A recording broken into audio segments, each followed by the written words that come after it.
Les damos la bienvenida a esta entrevista virtual del énfasis de periodismo de la Escuela Ciencias de la Comunicación Colectiva de la Universidad de Costa Rica.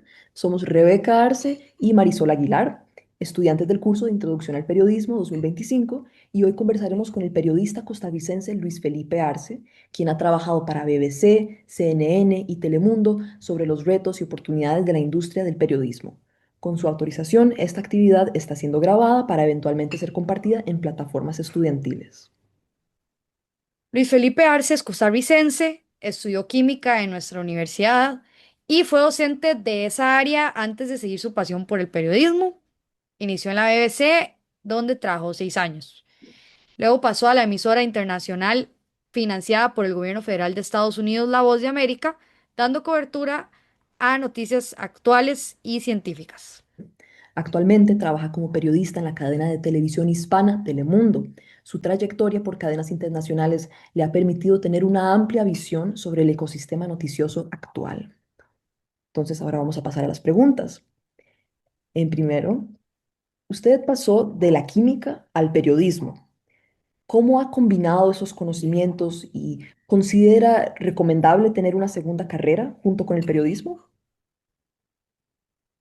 Saludo mucho a los estudiantes allá en Costa Rica, en la Escuela de Periodismo, y siempre los insto a que aprendan mucho. Si ustedes ven la historia de muchos periodistas destacados, no es extraño ver que algunos combinen carreras. Lo importante es que cualquier carrera universitaria le brinda a uno herramientas para poder presentar un planteamiento lógico a las historias. Cuando uno está en periodismo, a veces uno tiene que presentar al televidente o al oyente o al lector un problema, lo tiene que plantear tal como lo haría tal vez un profesor de matemática. Pasa esta situación, ¿dónde pasa? ¿Y por qué le estoy contando a usted? Porque le va a afectar a su comunidad o a su país o a la región del mundo donde usted vive. Entonces yo sentí que, por ejemplo, la formación química en la UCR me dio un pensamiento bastante estricto, formal, para plantearme problemas.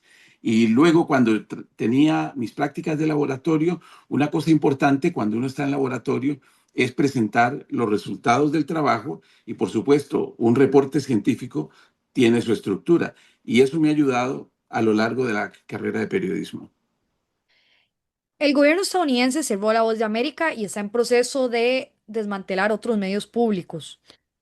El argentino cerró su agencia de noticias Telam e intervino Radio y Televisión Argentina. En otros países continúan las pugnas por el financiamiento público, bajo consumo en competencia de mercado y supuesta parcialidad de este tipo de medios. ¿Cumplieron ya su papel los medios públicos en el mundo? Yo no lo creo. La BBC, por ejemplo, tiene un formato interesante. Si ustedes ven cómo se financia la BBC, ellos tienen una licencia de televisión. En Gran Bretaña, cuando uno tiene un televisor en su casa, tiene que pagar un license fee, que estamos hablando de una cantidad de más de $100 por año. Entonces, esa es su manera de financiamiento. En Estados Unidos hay televisión pública y radio pública que recibe fondos del gobierno federal, pero también hay contribuciones de privados. Es importante que haya independencia en los medios y que esa independencia no se vea afectada por ese financiamiento. El problema es cuando el financiamiento viene condicionado. Entonces, ahí es donde hay que tener cuidado.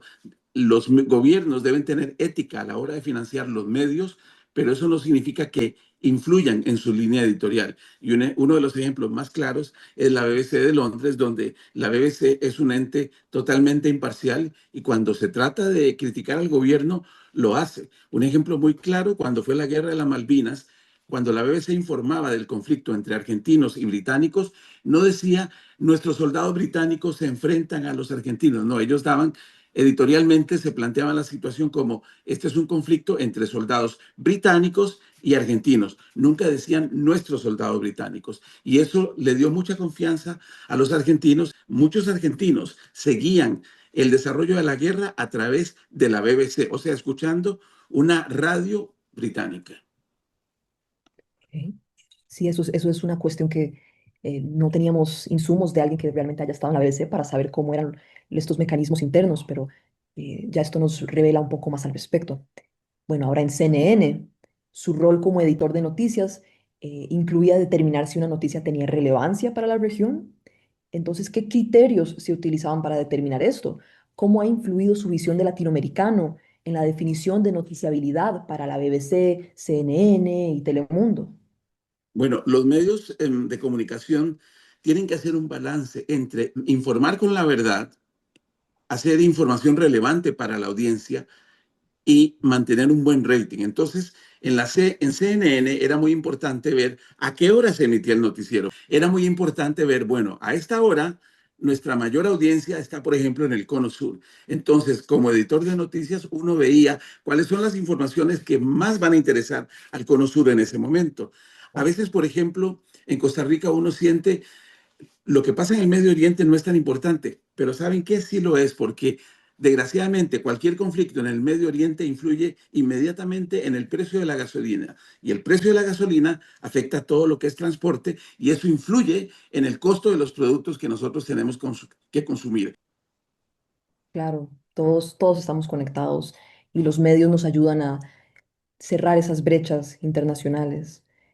Y bueno, hablando de esta interconexión, en las redes sociales la información es instantánea. Debilita a la prensa profesional no poder publicar sin antes cumplir con el método periodístico. ¿Qué sucede cuando la prensa sacrifica la verificación por alcanzar esa inmediatez?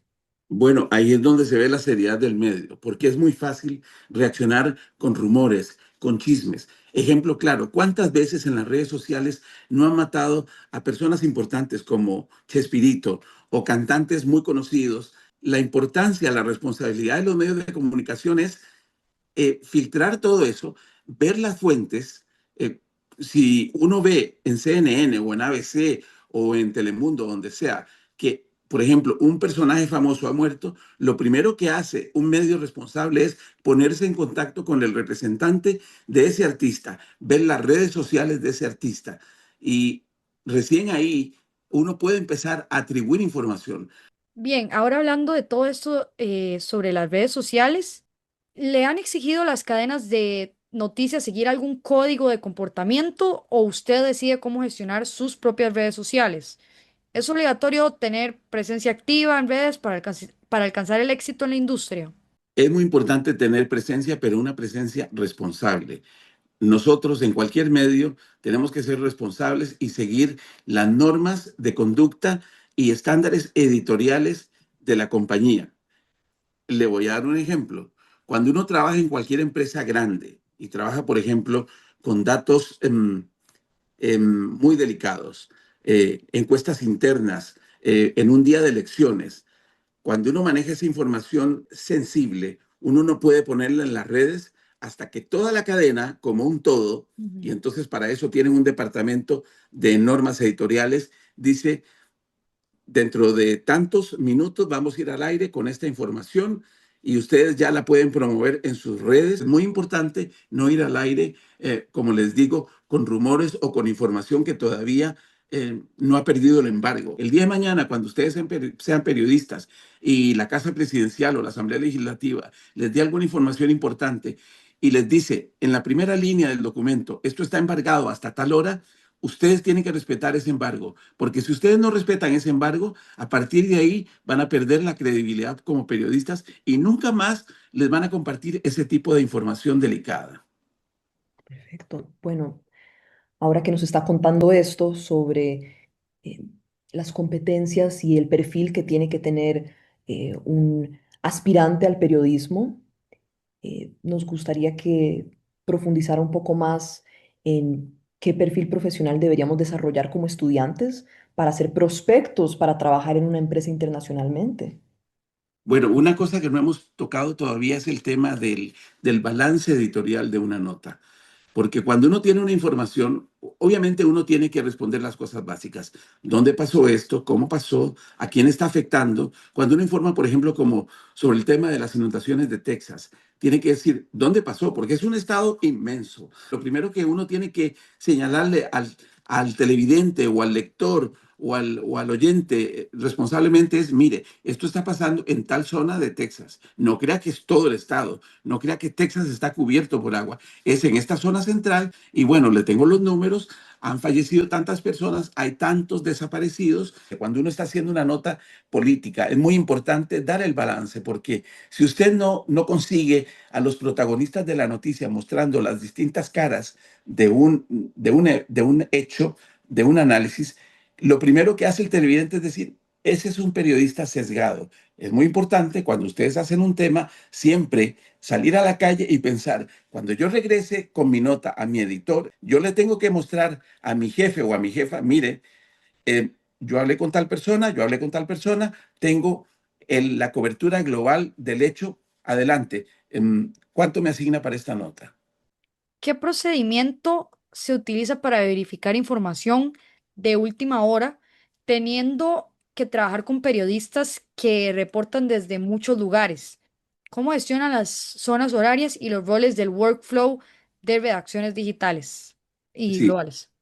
es muy importante, eso es lo importante de ser un medio que tenga recursos, porque los medios de comunicación actualmente se basan de varias fuentes. Están las redes sociales, que tal vez es el primer impulso, pero es muy importante tener fuentes propias. Entonces, los canales serios tienen fuentes propias en los centros de gobierno, en Washington, en Nueva York, en Londres. El periodista costarricense tiene un periodista que se respeta en Costa Rica, debe tener buenas fuentes en la Casa Presidencial, en la Asamblea Legislativa, en tribunales. Entonces, es muy importante tener fuentes originales y en el caso de los medios internacionales, tenemos acceso, a Dios gracias, a muchas agencias internacionales como AP, como la agencia española EFE, como la agencia francesa Agence France Presse. Es muy importante cuando es una noticia de mucho peso que uno tenga por lo menos 2 o 3 fuentes para ir al aire de una manera responsable. Ahora nos estaba contando sobre la importancia de manejar los sesgos a la hora de realizar reportes. Correcto.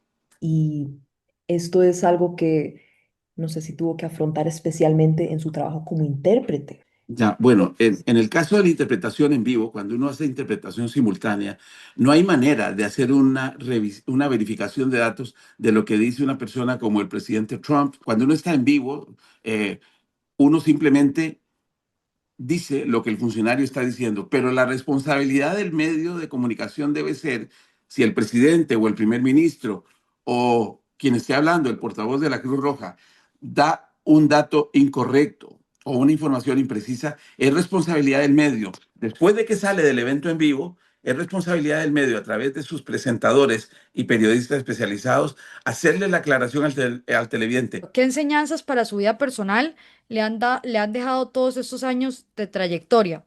Echo un vistazo a nuestra prensa local. ¿Qué mejoras propondría?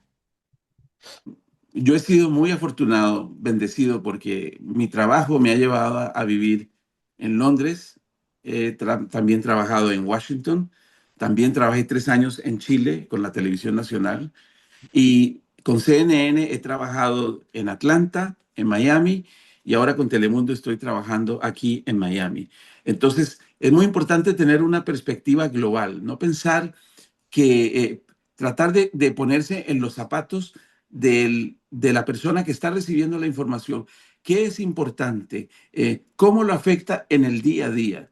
Entonces, en cuanto a los medios costarricenses, yo creo que están haciendo un buen trabajo porque ahora se dan cuenta que estamos en un mundo globalizado y cosas que ocurren tal vez, por ejemplo, en Egipto, que uno creería hace 20 o 30 años no afectaban a Costa Rica, afectan porque hay ticos que viven en Egipto, hay ticos que viven en países africanos. Entonces, es muy importante como medio conocer a nuestra audiencia y saber qué es lo que mueve a esa audiencia, qué mueve a esa audiencia, al televidente, al oyente, al lector costarricense que se quiere informar.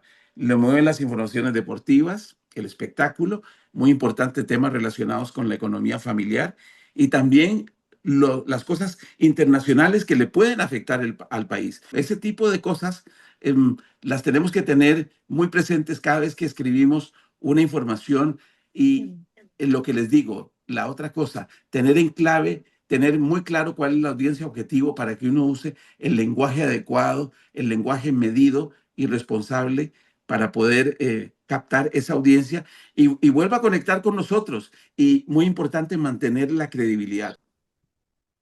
Sí, como nos decía al principio, el periodismo no es solo un espectáculo, no es solo entretener a las personas, que esto también es un propósito que podría tener, pero como nos dijo, su formación en química le enseñó que también es muy importante mostrar resultados y una metodología eh, de rigor para no desinformar y para darle a la audiencia la calidad de información que se merece. Pues muchas gracias a Luis Felipe Arce, periodista en Telemundo, por compartirnos su visión sobre los retos y oportunidades de la industria de la comunicación y del periodismo. Esta ha sido Con una mucho gusto. entrevista del énfasis de periodismo, de, de, de las ciencias de la comunicación colectiva. Somos Marisol Aguilar y Rebeca Arce, estudiantes de Introducción al Periodismo 2025. Muchas gracias. Hasta pronto.